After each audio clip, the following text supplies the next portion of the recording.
Hey, what's up? This is Chosen. Happy end of the week. I hope you're having a fantastic Friday. This is going to be a Raid Shadow Legends video covering the game and community as we wrap up the week and head into the 2x Ancient weekend. Speaking of 2x Ancients, I'm going to talk about the accounts out there that should be pulling if they don't have a certain specific few champions, and talk about the next guaranteed event and what I think that will be. We'll wrap up the Oella Fusion, and I'll show you kind of my process of finishing that and just go over everything happening in game and in the raid community. Let's get into it.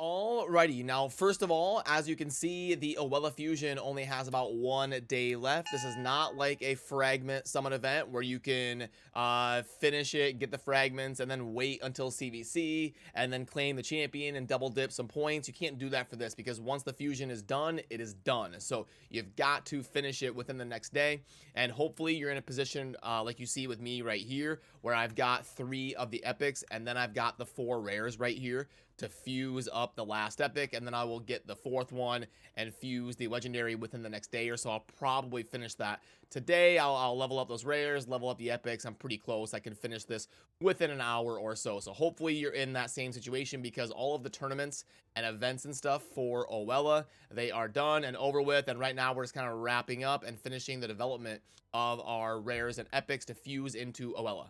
And then for the shard stuff happening in game, you'll see here that under the ancient shards it says events 2. That means you've got the, first of all, you've got the event for 2x bonus chances for ancients for the next couple days here over the weekend, and then it's also double dipping to have a 10x for Harima. Now Harima is a very solid champion, but I'm gonna talk about because we've got like guaranteed events and stuff probably coming up for ancient shards, and we're not like during a CVC or a fragment event or anything like that. I want to talk about the champions where if you don't have these champions, it probably makes the most sense for you to pull 2x ancient shards, because I think 2x events are the best opportunities to really round out your roster and get some of those crucial epics that you want on your account. So just quickly, I'm going to list off about 5 of those where if you don't have these 5 champions, it really is very beneficial to pull during a 2x weekend like we have here with ancients. But also, the very common question is, what is going to be the next 2x event?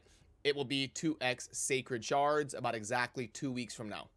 And honestly, this can probably be a dedicated video that I do at some point in the next week or two, like the most crucial epics to make sure that you have on your account. In the context of this video, we're talking about the 2x Ancient event, so we can't talk about Void epics. So like in terms of 5 super crucial non-Void epics, I would say Geomancer is number 1 on the list. This guy is incredible. He's one of a kind, and he is super endgame viable. He is in a lot of Hydra compositions, Iron Twins compositions, and lots of teams you're going to want to do in the Doom Tower and all over the game. So if you don't have a Geomancer yet, it is very beneficial to still be pulling during any opportunity you get for 2x Ancient Shards. And I would also put Allure on the list. Maybe not an amazing progression champion, but similar to Geomancer, very, very endgame viable and just kind of crucial. It ends up being nice having an Allure on your account when you go up against Dark Fae Astronix or into the Fire Knight and just all sorts of niche situations where she's incredible because of the A1 that has the very reliable turn meter decrease. I would also include Stagnite in this list. I use him in lots of endgame teams. Fire Knight, again, Dark Fae, Astronix, and certain situations. But he is also differently than Allure. He is an amazing progression champion. So if you're still early game or mid game, I always talk about when I do account takeovers for early game players or mid game players, Stagnite is usually the first champion that I kind of browse and look to see if they have, because he is an absolute tank for account progression that also has endgame viability. And I would also put Ugo in here, similar to Stagnite a little bit, but the cool thing about Ugo is not only do you get the defense break, but you get a 2-turn block buffs on a 3-turn cooldown, an amazing epic champion that is endgame viable in places like the Hydra, because being able to do 2 roles at once, the defense break and the super crucial block buffs. And we got to put at least one damage dealer in there. Magnar is a really good epic to collect. Whenever you're building a tanky team, he can be a tanky nuker that scales with HP, and he can hit insanely hard to blast down people in the arena. So that would be some champions to consider pulling if you don't have them yet, because 2x Ancients can be a great opportunity to go epic chasing for some of those great epics that can help you round out your roster. But also in this context of shards, I want to pull up the guaranteed summit event champions, because I think this indicates we have a very, very, very high likelihood of the next one being ancient shards. You can see here that they've already done sacreds more recently than ancients.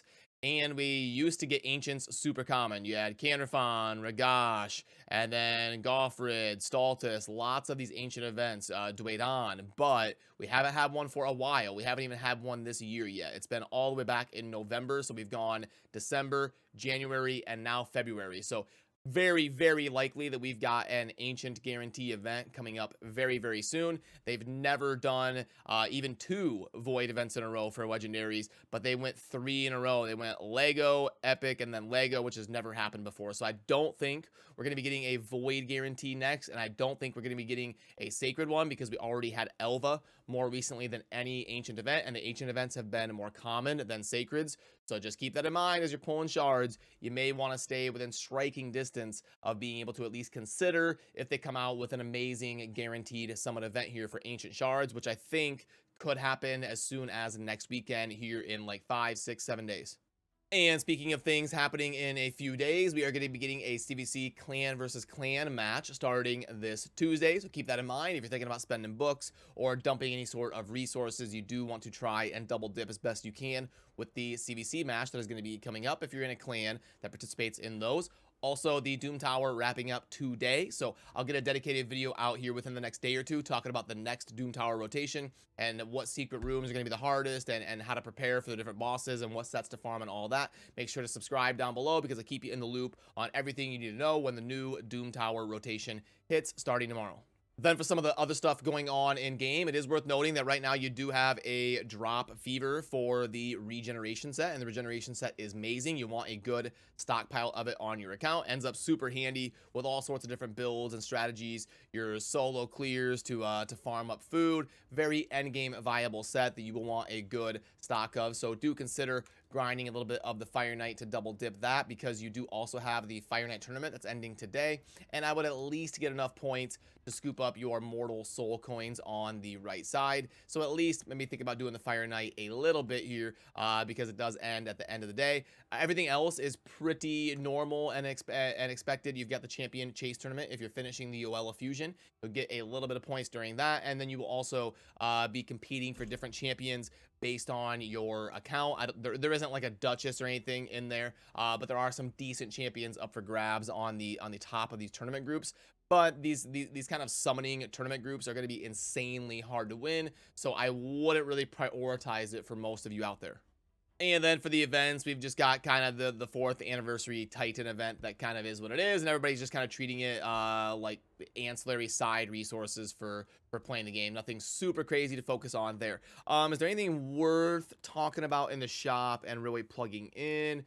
The double ancient pack. Okay, so anytime you see a purchase limit of 5, it is not a good offer. It's going to be an offer that Plarium views as only for the high spending tier. So I'll plug it in really quick, but it's probably going to grade out as like a 0.8.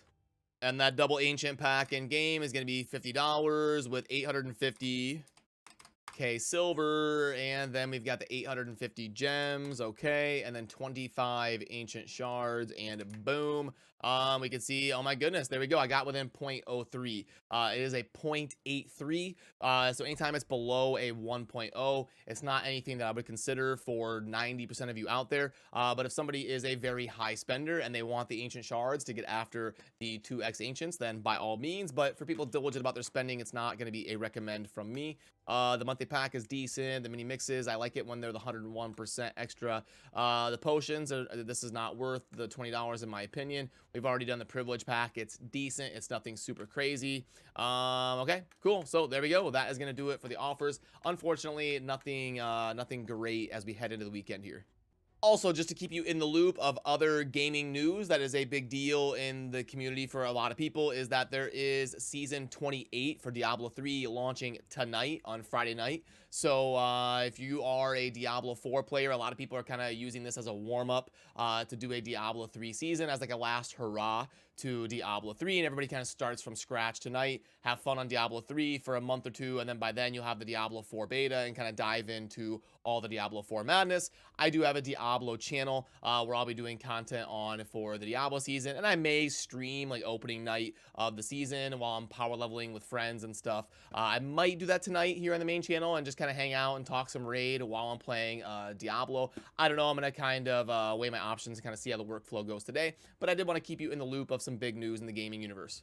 There we have it. Remember to subscribe down below if you enjoy daily Raid Shadow Legends content, and I'm excited to work on the Mortal Macabre that I pulled during the bonus legendary event. I uploaded a video yesterday showing the summoning session that I had during the bonus legendary event, which is why I'm a little bit low here, and I'm not going to be pulling during 2x Ancients. I'm going to start saving up for the guaranteed event personally, but I'm also going to wait until CVC, until I book and really build up my Mortal Macabre, and I'll see kind of where he makes sense to use in some of my tag team arena teams and stuff like that. But I hope you enjoy the end of your week and have good luck this weekend if you are pulling shards. I will see you this afternoon in our other video that we do for today. And yeah, I appreciate all of you. Thanks for watching. Have a great rest of your day. Peace.